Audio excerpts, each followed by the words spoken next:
नमस्कार दोस्तों, स्वागत है आपका 16 मई मंडे के एनालिसिस की वीडियो में, जिसमें हम डेटा को एनालाइज करेंगे कल के लिए 17 तारीख, और दिन रहेगा आपका ट्यूसडे का।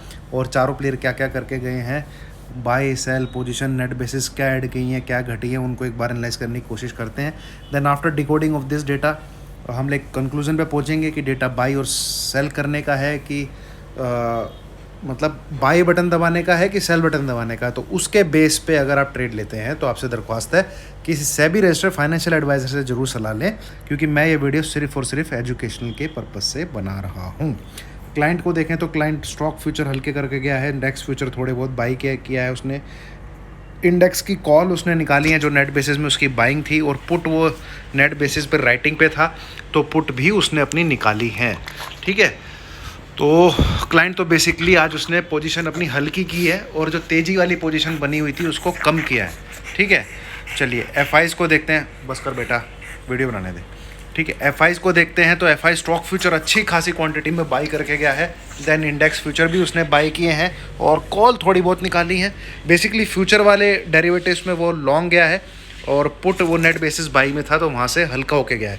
तो एफआईज गए हैं बुलिश। आज को देखें तो प्रोज कॉल बाई करके गए हैं, पुट राइट करके गए हैं, तो नेट बेसिस पे देखना पड़ेगा, क्योंकि प्रोज ने जो अपसाइड बिल्कुल कैप करके रखी हुई थी। अब इनका इरादा कल के लिए क्या है वो हमें नेट बेसिस में इनकी पॉकेट में क्या पड़ा है वहाँ पे जाके ही पता लगेगा।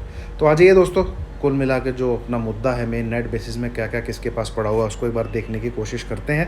तो स्टॉक इंडेक्स फ्यूचर में आपके क्लाइंट लॉन्ग ही हैं, पहले भी लॉन्ग थे, बट यहाँ पर देखा जाए तो एफआई जितनी मंदी में थे वो घटा के अब सिर्फ 77,000 कॉन्ट्रैक्ट के लगभग रह गए हैं, जो एक समय 1,24,000 थे। तो ये डेटा कोई इंडिकेशन नहीं दे रहा है, क्योंकि एफआईज को इतनी सिग्निफिकेंटली घटा नहीं रहे। हाँ, लेटेस्ट डेवलपमेंट मुझसे पूछा जाए तो जो मंदी का बना हुआ था ये डेटा मंदी का नहीं रहा। ठीक है, स्टिल देर आर -77,000, बट इनको अगर अगले 1-2 दिन में मार्केट और गिराना है, ठीक है, तो फिर ये यहाँ से अपनी पोजीशन हल्की नहीं करेंगे। ठीक है, अब आते हैं कॉल की तरफ। तो कॉल एफआईज ने घटाई हैं, अपसाइड कैप करके रखी हुई है आपकी प्रोज ने, और कॉल आपकी थोड़ी क्लाइंट की भी घटी हैं, but still there are 1,48,000 contract. तो ये डेटा बेयरिश था, अभी भी बेयरिश ही है। पुट को देखें तो एफआईज ने अपनी 3 लाख से 2,90,000 लेके आ गए हैं, बट जो हलवा और खाने के लिए रखा हुआ था -3,91,000 वो घट के रह गया -3,27,000, बट स्टिल अभी भी काफ़ी बड़ा है ये। तो ये डेटा भी बेयरिश है। कॉल के डेरिवेटिव का डेटा भी बेयरिश है, पुट के डेरिवेटिव का डेटा भी बेयरिश है। स्टॉक फ्यूचर भैया, स्टॉक फ्यूचर तेजी का है, और मैं स्टॉक फ्यूचर के डेटा को ज़्यादा इंपॉर्टेंस देता हूँ ऑप्शन के डेटा से।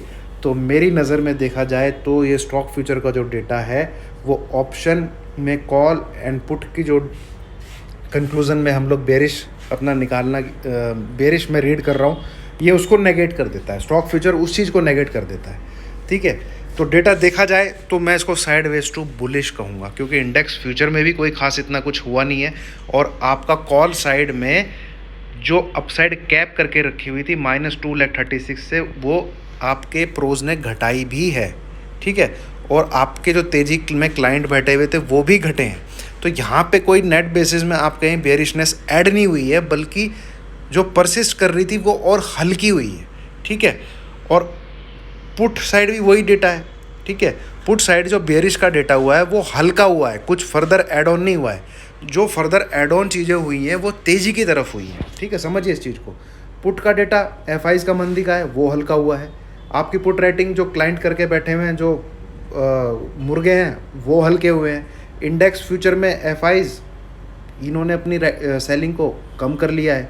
ठीक है, कॉल में, हाँ कॉल में ज़रूरी है 68 से 60,000 आ गए हैं। तो देखा जाए तो स्टॉक फ्यूचर में अच्छी खासी बाइंग है। तो डेटा जो है साइडवेज टू बुलिश है। ठीक है, इसको प्ले करना है आपको। मार्क कर लीजिए लेवल 850, 15,850। इसके नीचे निफ्टी आपका रहना नहीं चाहिए, इसके ऊपर रहे आप बिंदास बाई साइड में रहिए। आपको 960 और 16,000 ये 2 लेवल देखने को मिल सकते हैं कल। ये डेटा इतना ही दम रखता है, इससे ज़्यादा दम नहीं रखता, अगर अपसाइड का हम लोग सही रीड कर पा रहे हैं। सिमिलरली बैंक निफ्टी आपको 34,140, 150 तक यहाँ तक दिख सकता है। उसमें नीचे का लेवल आपका 33,600 नहीं ब्रेक होना चाहिए। 33,600 नहीं ब्रेक होना चाहिए, उसके नीचे रहे तो आपको तेज़ी नहीं करनी है, उसके ऊपर रहे आपको तेज़ी करनी है। लेवल मैंने आपको बता दिया क्या देखने को मिल सकते हैं इस डेटा के उस पे। और सेकंड पार्ट, ठीक है भैया, अगर आपका बैंक निफ्टी 33,500 के नीचे है और आपका निफ्टी 15,800 के नीचे है तो फिर ये डेटा का कोई मतलब नहीं है, ठीक है। फिर ये स्टॉक फ्यूचर की बाइंग का भी कोई मतलब नहीं है। आप समझ लीजिए आपको दिखाई गई है गाजर और मार्केट जो है करना कुछ और चाह रहा है, डेटा में कुछ और दिखा रखा है, ठीक है। चलिए, थैंक यू वेरी मच।